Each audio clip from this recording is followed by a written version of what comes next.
By the divine grace of Jagannatha, Sri Jnanakshi Raj Rajeshwari, by the unlimited, boundless grace of Param Pujya Guruji, and by the very special grace of Hanumanji, we all are once again seated here today on this beautiful Wednesday to continue our study about the Sundara Kanda, where Hanumanji is doing a wonderful Karya of Sri Rama. As we already discussed yesterday, the mind of the human being is prone to have tendencies. The mind of the human being has got certain inborn tendencies, what we call as samskaras. So depending upon the samskaras, they are also called as vasanas. The original name is the vasana. Vasanti. Vasanti, they reside in us. That's why they call us vasanas. Apne mein vas karte hain. They are residing in us, therefore they are called as vasanas. So these vasanas can be sadvasana or durvasana. Two types of vasanas. Sadvasana or durvasana. The durvasanas are those which lead us to sorrow. All our tendencies which lead us to sorrow, which give us any type of sorrow it can be, but which lead us to that one, those tendencies they are called as durvasanas.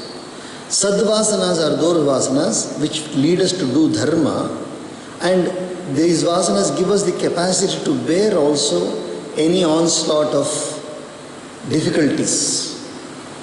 Sadvasanas. Then the third word which comes in this context is called as samskara. This samskara is something which is acquired over a period. The vasanas have got a tendency. Sadvasana, it takes you to a particular direction. Durvasana, it takes you to a particular direction. But the samskaras are, for example, Upanayana samskara. Upanayana is the, what we call the cross thread or the investiture ceremony. This is called as a samskara. The word sam, the prefix sam indicates a very, very auspicious. Karaha is the ritual. Samskara means auspicious ritual. Samskara means an auspicious ritual. Including marriage is also an auspicious ritual. Removing the hair is also an auspicious ritual. Piercing the ear to put the earrings is also an auspicious ritual. So all these are called as samskaras. Including the last rites. The last rites are also called as samskaras only. So we have the samskaras which are consciously done by the human being as advised by the scriptures, in addition to the vasanas which we already have. The vasanas are already there, they are tendencies. It can be a sadvasana, which is a good vasana, durvasana, which is a destructive or which weakens us. It's a weakening vasana. The weakening vasana is called as durvasana. Sadvasana is a strengthening vasana. Samskara, it is going to beautifully adjust both of these things. We are born with certain tendencies. When the samskara is done, both these tendencies are changed. Among these changing capacities, study of the scriptures is one of the most capable things. There is no bifurcation between who should listen, who should not listen, who is eligible, who is not eligible. All these things, all the scriptures, they are eligible for everybody, especially the Puranas. The Puranas, every single human being is eligible to study the Puranas. That is the beauty of these Puranas. There is no bar at all. There is no bar of caste, creed, age, gender, color, origin, nothing. Anybody can read the Puranas, including the epics. The Ramayanam, Mahabharatam and the Puranas can be studied by anybody. But for the other studies of the other scriptures, for example, the Vedas, Upanishads, there is a certain amount of Diksha necessary. Tantra Shastra. Tantra Shastra, where you do a special mantra japa. For that, a Diksha is necessary. For these, no Diksha is necessary. Directly, one can immediately access this Ramayanam, Mahabharatam, Puranas. Remember, this what I am telling you, you can tell anybody anywhere in the world. When they ask you, are we allowed to read the Garuda Purana? Are we allowed to read the Padma Purana? Are we permitted to read the Mahabharatam at home? Are we permitted to read the Ramayanam? Absolutely okay. Are we permitted to read the Srimad Bhagavad Gita? Absolutely all right. So the 18 Puranas, Ramayana, Mahabharata, Srimad Bhagavad Gita, which is part of the Mahabharata, and any stotras compiled by any Mahatma. For example, Adi Shankaracharya has compiled so many stotras. Anybody can read them. Sri Madhvacharya has compiled so many stotras. Sri Ramanujacharya has compiled so many stotras. Sri Vallabhacharya has compiled so many stotras. Present Mahatmas have compiled many stotras. Anybody can read them. There is no bar. The only question arises when we study the Vedas. The Vedas require certain amount of eligibility, and that eligibility can be brought into a person. That's the difference. So now we read Sundarakandam, happily knowing that we are eligible to read this one, and happily knowing that we are able to understand this because of some great person who has translated it into English, and also Sanskrit also, very nice. Now we go to page number 27, verse number 84. Tatapanahitam suryaha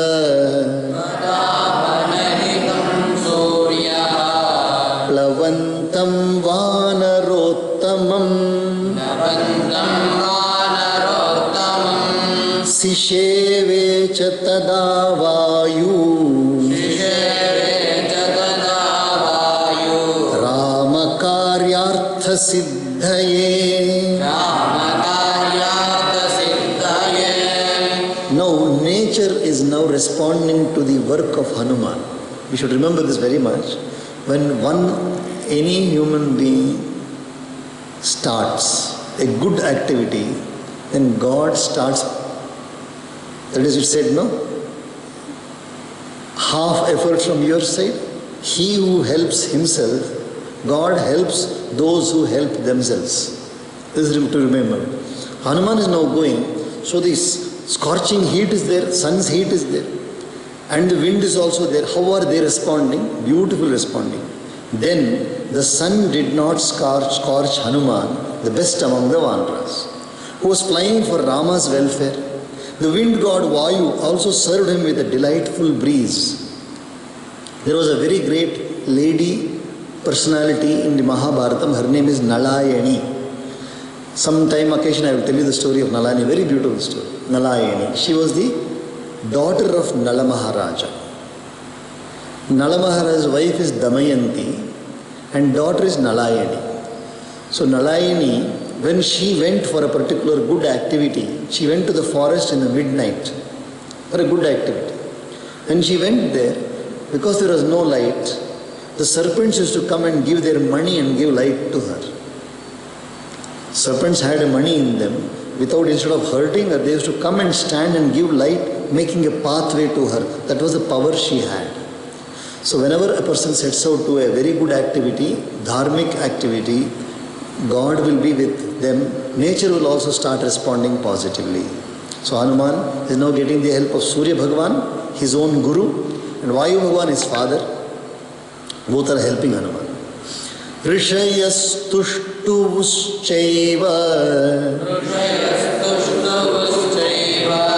Plavamanam vihayasa Jaguscha deva gandharva Prashamsanto mahaujasam. Every single living being, especially the ones who have got intelligence, they know Hanuman's purpose. They want to help Hanuman. So rishis, sages, rishis praise the great resplendent Hanuman flying in the sky. It's like saying, like encouraging a sportsman, like encouraging a dancer. Go ahead, go ahead, go ahead, go ahead. With claps and then praises and then Jai Jaikar. Devas and Gandharvas also sang in his praise.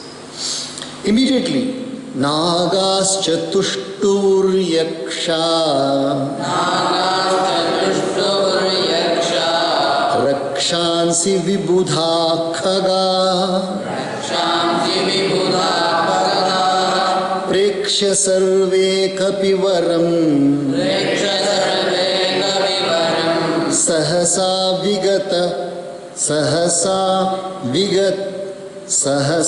विगतक्लमम् Nagascha. On seeing Hanuman, the best of the monkeys flying without efforts, Nagas, see the Nagas normally is a serpent, they also have got a human form. The serpents also have got a capacity to attain a human form. There is a Naga Loka also. There is a Naga Loka according to our scriptures. There is a Naga Loka. So Nagas, Yakshas, another types of living beings, Rakshasas, Devas and birds all praised him in one voice. Everybody is encouraging Hanuman, go ahead Hanuman, go ahead Hanuman. Tasmin plavaga shardule plavamane hanumati ikshvakukulamanaarthi Chintayamasa sagaraha.